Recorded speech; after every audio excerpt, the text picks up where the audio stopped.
guess one fella. I mean, I heard the other night you call Poobah Pete your kid, or he's like your. Pete is his nickname. His family calls him Sonny.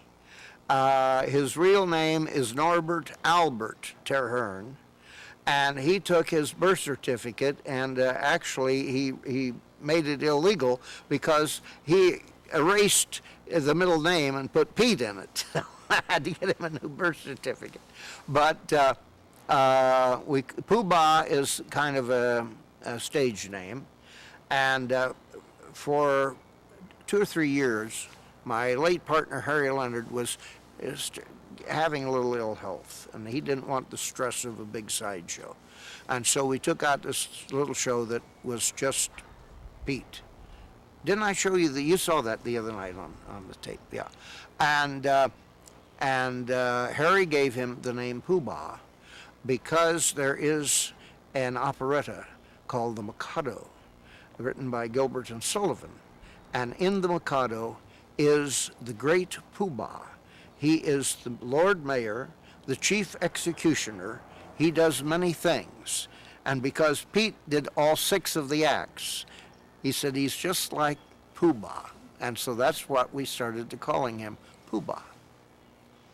And he's been with you for. This, starting tomorrow, will make the beginning of his 51st year.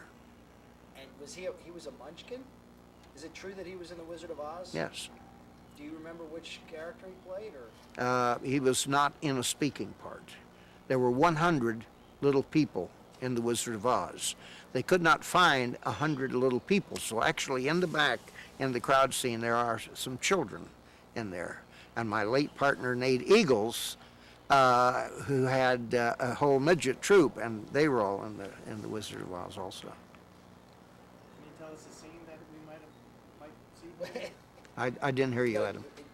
Can you see him? Can you see Pete in the crowd? No. No? You need him. First of all, they're made up, and with the costume. He can't pick himself out? No. No?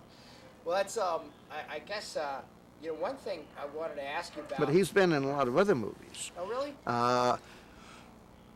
Ken Murray, was one of my very best friends. And we made 3 movies one summer in Illinois at an amusement park called Santa's Village.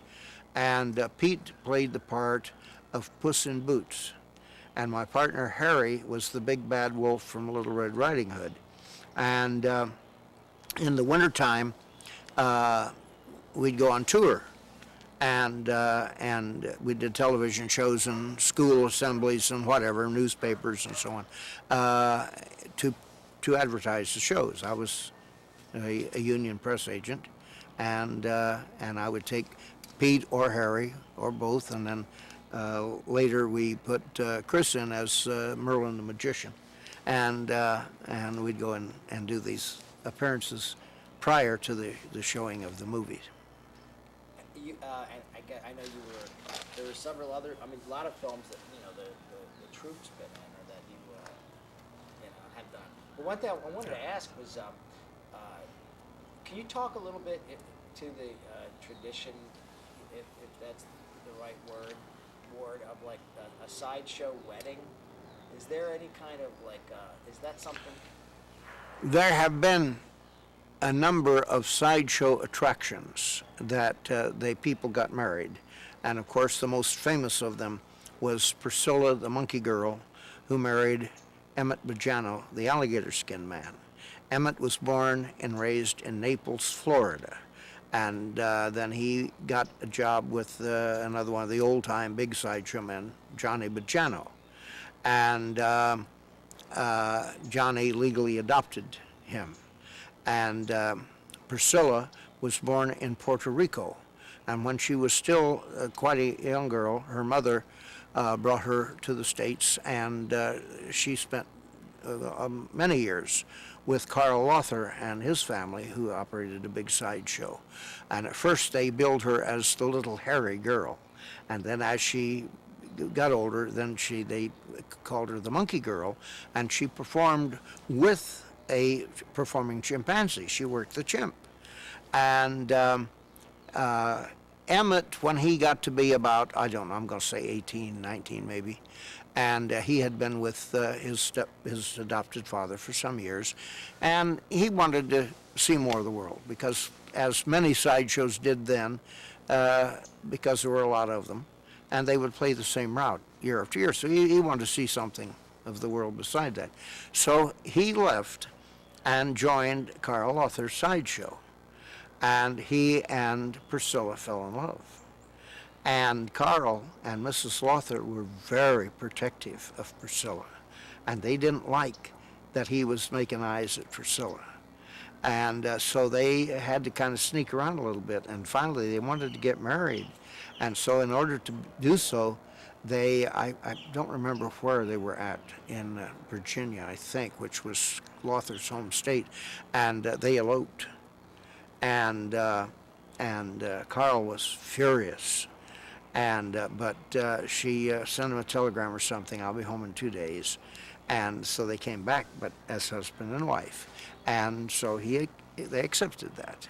And they were, I remember when we had a big party for them over here at Showman's Club for their 50th anniversary. And then it was some years after that Emmett died, and then Priscilla died about 2 years ago.